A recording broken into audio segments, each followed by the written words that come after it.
Students, कैसे हैं आप सब लोग। आशा करता हूँ कि आप अच्छे होंगे। स्वागत है आपका मेरे YouTube channel basic maths one tips में। और इस वीडियो में हम सीखेंगे बेसिक्स प्रॉफिट एंड लॉस के। तो चलिए स्टार्ट करते हैं। तो ये प्रॉफिट और लॉस क्या होता है, इसको जानने से पहले हमें जानना होगा कॉस्ट प्राइस और सेलिंग प्राइस के बारे में।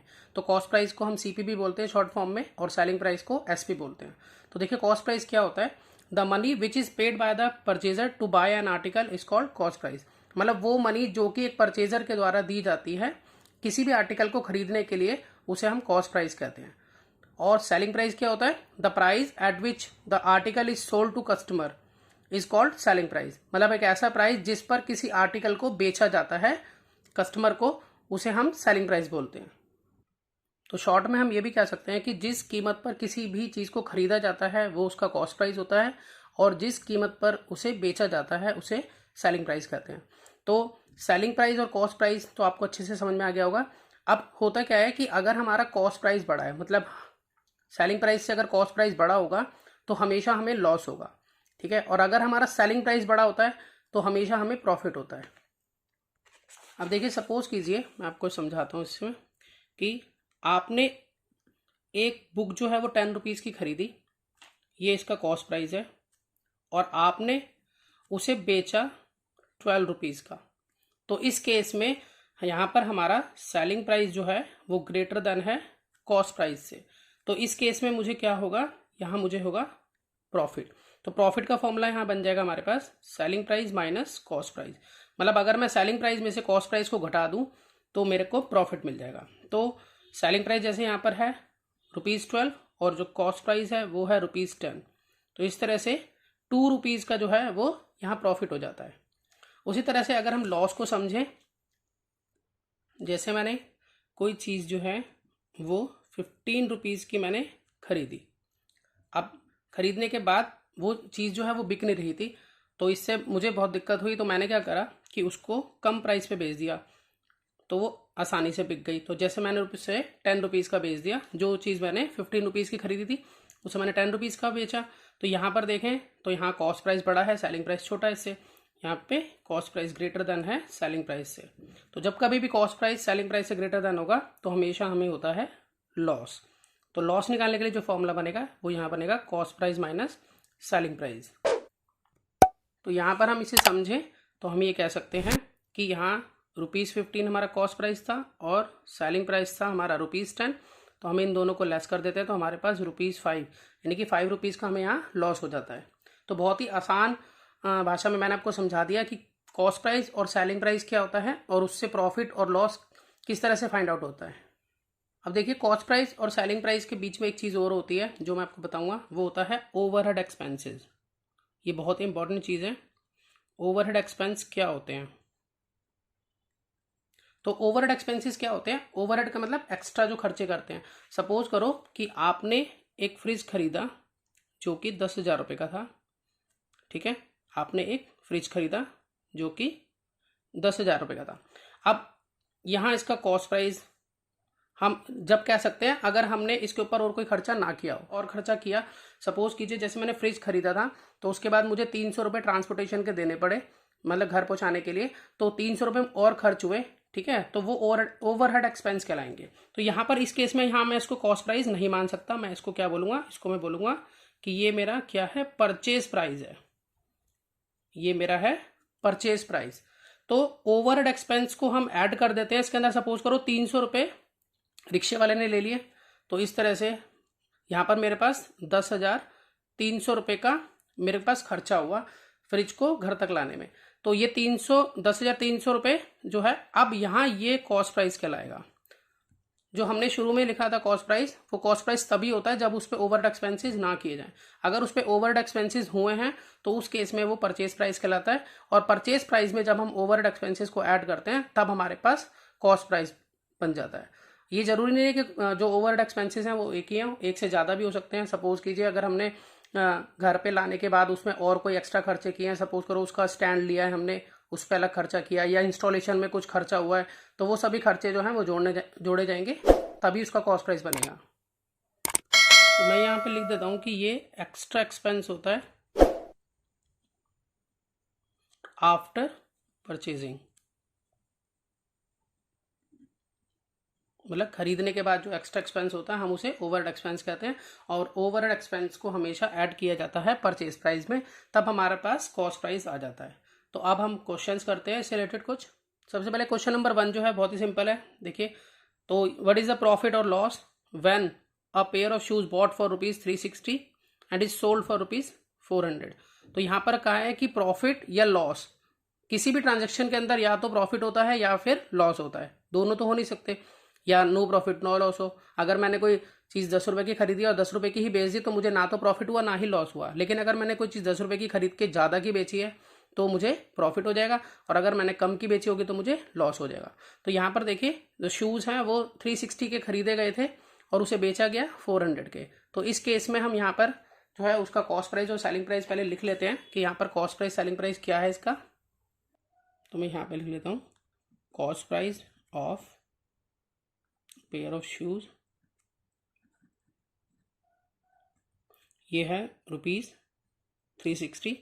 फिर यहाँ पर selling price of pair of shoes, ये है ₹400। जैसा कि मैं देख पा रहा हूँ यहाँ पर कि मेरे यहाँ पर सेलिंग प्राइस जो है वो ग्रेटर देन है कॉस्ट प्राइस से, तो इसीलिए यहाँ पर क्या हो गया मेरे पास, कहूँगा कि मैं यहाँ कह सकता हूँ कि प्रॉफिट हो गया है। तो मैं यहाँ प्रॉफिट का फॉर्मूला लिख लेता हूँ कि प्रॉफिट का फॉर्मूला क्या होता है, selling price minus cost price.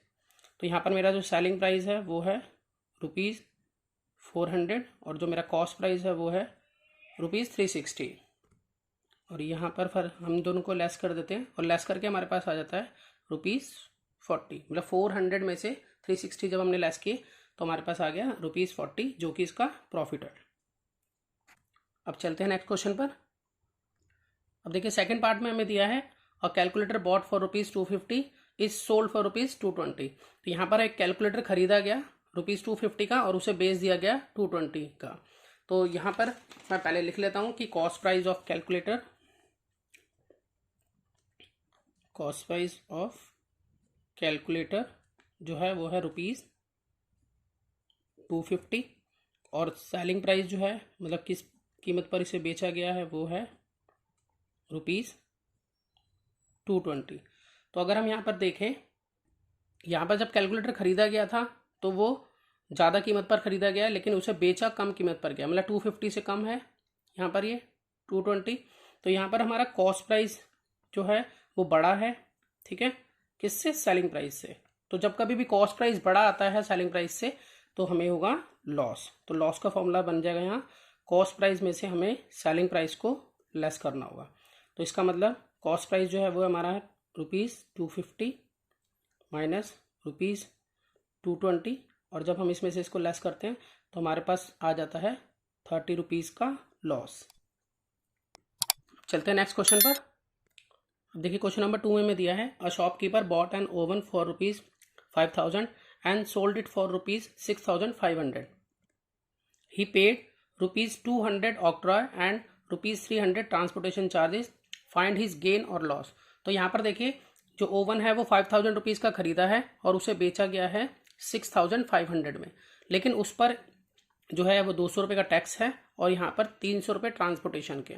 तो यहाँ पर ये दोनों खर्चे जो है ना वो अलग से किए गए हैं, एक्स्ट्रा एक्सपेंसेस हैं। तो एक्स्ट्रा एक्सपेंसेस को हम कहते हैं ओवरहेड एक्सपेंस।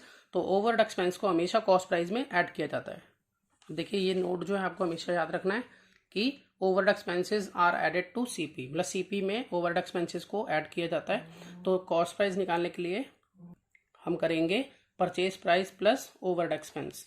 तो यहाँ पर मैं लिख लेता हूँ कि मेरे पास जो टोटल कॉस्ट प्राइस बनेगा यहाँ, मतलब टोटल सीपी जो बनेगा वो बनेगा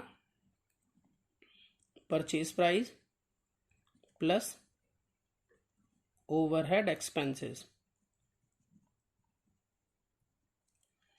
अब यहाँ पर परचेज प्राइस कितना है, जैसे देखिए यहाँ पर ₹5,000 का खरीदा है, तो यहाँ पर मैं लिखूँगा कि ₹5,000 प्लस। अब ओवरहेड एक्सपेंसेस जो हैं यहाँ पर 2 दिए हुए हैं, ठीक है, एक तो ऑक्ट्रॉय और साथ में ट्रांसपोर्टेशन, तो वो मैं दोनों यहाँ ऐड कर लूँगा, यानी कि ₹200 टैक्स के हैं यहाँ पर और साथ में ₹300 उसको ट्रांसपोर्ट करने के हैं। तो यहाँ पर तीनों को ऐड करके मेरा कॉस्ट प्राइस बनेगा। जब मैं तीनों को ऐड करूँगा तो मेरे पास बनेगा यहाँ पे ₹5,500। अब सेलिंग प्राइस में कोई दिक्कत नहीं है, हम सीधा हम लिखेंगे कि हमारे पास सेलिंग प्राइस हमें मालूम है यहाँ पर वो है ₹6,500। तो यहाँ पर अगर हम देखें तो हमारे पास सेलिंग प्राइस जो है वो ग्रेटर देन है, ठीक है, कॉस्ट प्राइस से। और जब सेलिंग प्राइस कॉस्ट प्राइस से ग्रेटर देन होता है तो हमेशा होता है प्रॉफिट। तो हम प्रॉफिट का फॉर्मूला लिखेंगे यहाँ पर। तो profit is equal to selling price minus cost price. तो यहाँ सेलिंग प्राइस जो है वो 6,500 है, इसमें से कॉस्ट प्राइस यानी कि 5,500 हम इसमें से लेस करेंगे तो हमारे पास यहाँ आ जाता है 1,000 का प्रॉफिट। बहुत ईजी है। चलिए नेक्स्ट क्वेश्चन पे चलते हैं। अब देखिए क्वेश्चन नंबर 3 में हमें दिया है अ garment store bot 50 shirts at the rate of ₹400 पर shirt and sold them for ₹18,400, find his profit और लॉस। तो यहाँ पर एक गारमेंट स्टोर ने 50 शर्ट्स को खरीदा है और एक शर्ट का जो कॉस्ट प्राइस था वो ₹400 था और उन्हें 50 की 50 शर्ट्स को उन्होंने बेच दिया है 18,400 में। तो हमें कॉस्ट प्राइस यहाँ पर पहले निकालना पड़ेगा, ठीक है, प्रॉफिट एंड लॉस निकालने से पहले। तो कॉस्ट प्राइस देखिए एक शर्ट जो है ₹400 की है तो 50 शर्ट्स कितने की होंगे हमें कैलकुलेट करना होगा। और सेलिंग प्राइस तो हमें दिया ही हुआ है यहाँ 50 शर्ट्स का। तो सबसे पहले हम कॉस्ट प्राइस को निकालते हैं कितना है। तो मैं यहाँ लिख लेता हूँ कि cost price of one shirt, एक शर्ट का कॉस्ट प्राइस जो है वो है ₹400। तो मैं यहाँ लिखूँगा कि cost price of 50 shirts, 50 shirts का जो कॉस्ट प्राइस होगा वो होगा ₹400 मल्टीप्लाई 50। यहाँ पर मल्टीप्लाई कर लेते हैं तो मल्टीप्लाई करके हमारा आंसर आएगा 4 5 जो 20 और यहाँ 3 0, तो 20,000 जो है वो कॉस्ट प्राइस हो गया। अब हम लिखेंगे कि selling price of 50 shirts, 50 shirts का सेलिंग प्राइस हमें क्वेश्चन में गिवन है जो कि है ₹18,400। देखिए यहाँ पर हमें सेलिंग प्राइस दिया हुआ है 18,400। अब यहाँ पर हम ये देखेंगे कि कॉस्ट प्राइस बड़ा है यहाँ पर या सेलिंग प्राइस बड़ा है। तो यहाँ पर हम देख रहे हैं कि कॉस्ट प्राइस तो 20,000 है और जबकि सेलिंग प्राइस जो है वो 18,400 है। यहाँ पर कॉस्ट प्राइस जो है वो ग्रेटर देन है सेलिंग प्राइस से, और जब कभी भी कॉस्ट प्राइस सेलिंग प्राइस से ग्रेटर देन होता है तो हमेशा क्या हो जाता है, लॉस हो जाता है। तो हम लॉस निकालने के लिए कॉस्ट प्राइस में से सेलिंग प्राइस को लेस कर देंगे। तो यहाँ कॉस्ट प्राइस है हमारा 20,000 और सेलिंग प्राइस है हमारा यहाँ पर 18,400 और हम इसमें आपस में इसको लेस कर देते हैं तो हमारे पास आ जाता है ये 1,600। तो 1,600 का जो है यहाँ पर ये लॉस हो गया है। तो इस वीडियो में हमने सीखा कि प्रॉफिट और लॉस को कैसे कैलकुलेट किया जाता है, ठीक है, और कॉस्ट प्राइस और सेलिंग प्राइस क्या होता है। और इससे नेक्स्ट वीडियो में हम करेंगे प्रॉफिट परसेंट और लॉस परसेंट किस तरह से कैलकुलेट होता है। तो आप नेक्स्ट वीडियो जरूर देखिएगा। तो मिलते हैं नेक्स्ट वीडियो में और नए क्वेश्चंस के साथ। अगर आपको वीडियो अच्छी लगी हो तो इसे लाइक, शेयर और सब्सक्राइब जरूर कीजिए ताकि चैनल को सपोर्ट मिले और मैथ्स को इम्प्रूव करने के लिए प्रैक्टिस करते रहिए। Good bye.